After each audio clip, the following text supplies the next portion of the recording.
안녕하세요, 베리드림입니다. 오늘은 블루베리 재배를 하면서 가장 또 중요하고 가장 많이 사용하시는 유기물, 그 유기물을 왜 유기물 재배를 해야 하는지에 대해서 정확하고 자세히 한번 알아보는 시간을 갖도록 하겠습니다. 유기물에 대해서는 전에도 제가 블루베리 재배 방법에 대한 연재 전편에 한번 말씀드린 바가 있는데요. 그거에 보충해서 오늘 유기물에 대한 두 번째로 하겠고, 또 앞으로도 유기물은 아주 중요한 부분이니 또 다시 영상으로 제작하려고 하고 있습니다. 구독과 좋아요로 많은 응원 부탁드리겠습니다. 우리가 블루베리를 재배하면서 유기물의 중요성, 유기물로 재배해야 된다, 유기물에 대한 말은 많이 들었는데 왜 유기물로 블루베리를 재배해야 되는지 그 이유에 대해서 자세히 알아보겠습니다. 블루베리는 그 자라는 환경이 갈대나 이끼 등 이탄 습지, 즉 우리가 피트모스로 많이 알고 있죠.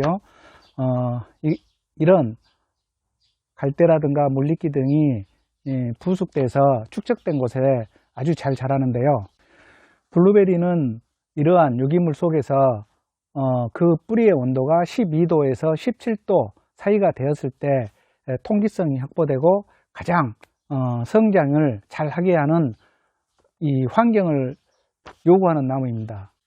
그래서 이 유기물의 중요성은 블루베리 뿌리에 직접적으로 통기성을 확보를 해주는 게 우선적인 목적이고요. 또 블루베리 유기물이 충분히 확보가 되어 있어야 방금 말씀드린 12도에서 17도를 유지를 하게끔 만들려면 유기물이 충분히 있어야만 온도 변화에 민감하지 않고 또 그 온도가 가장 블루베리가 잘 자랄 수 있는 환경이 되므로 블루베리 재배에 있어서는 유기물이 아주 중요한 역할을 한다고 볼 수 있습니다.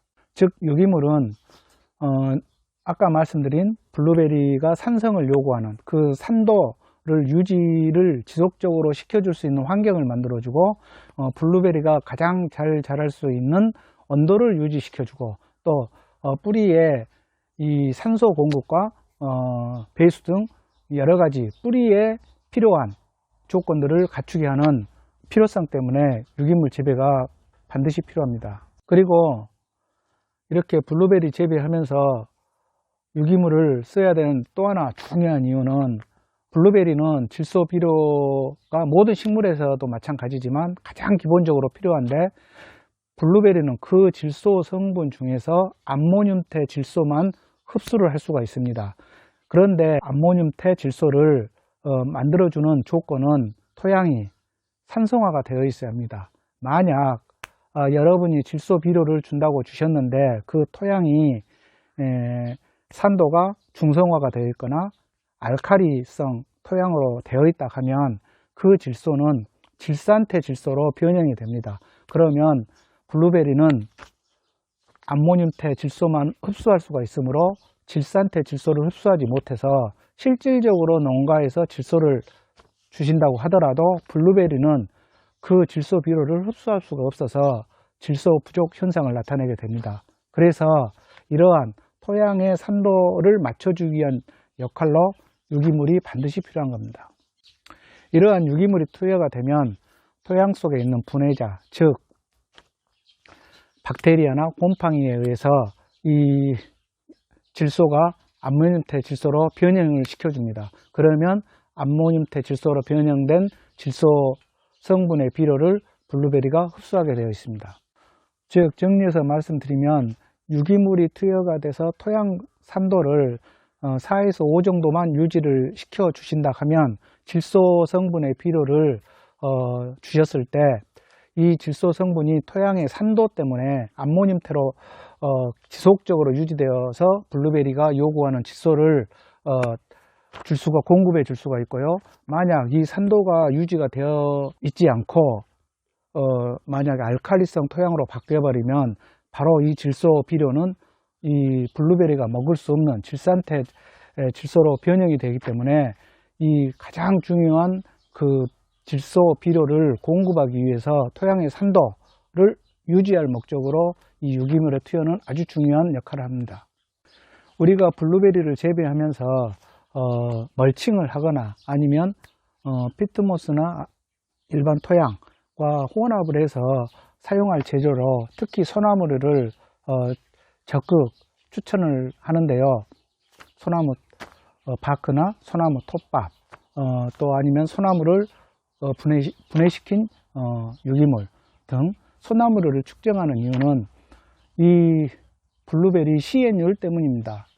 블루베리가 가장 좋아하는 CN율은 45대 1로 만약 이 일반 활엽수, 낙엽 활엽수나 뭐 볏짚이 됐던 이런 기타 작물들은 이 CN율을 맞춰줄 수가 없기 때문에 이 소나무류, 물론 소나무류 CN율은 미송이나 편백이나 일반 소나무나 소나무류 종류 자체에서도 약간씩은 차이가 있지만 이 CN율의 공급을 맞춰주기 위해서 소나무류, 파쇄목, 이 톱밥, 바크 등을 소나무류를 적극 추천하는 것입니다. 그런데 보통 우리가 블루베리 외에 일반 작물들은 CN율을 블루베리처럼 45대 1이 아니고 10대 1 아니면 그 이하 5대 1 이렇게 낮은 걸 요구하는데 블루베리는 상당히 높은 CN율을 요구하는데요.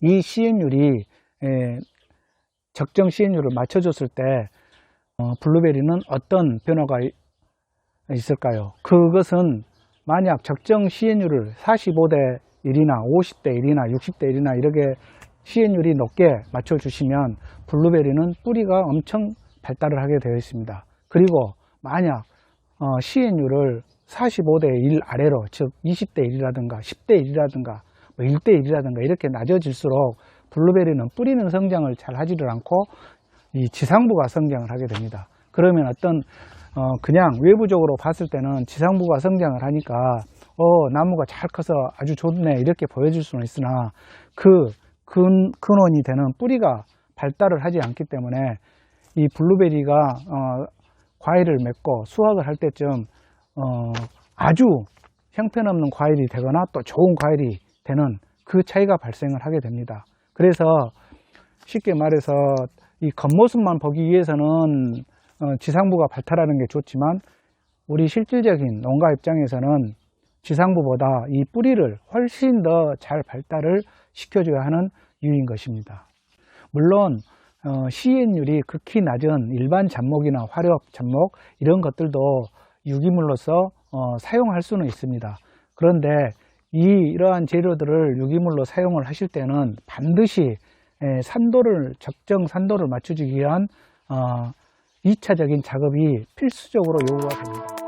이상 오늘은 블루베리를 재배하면서 유기물을 왜 유기물로 재배를 해야 하는지에 대해서 자세히 알아보았습니다.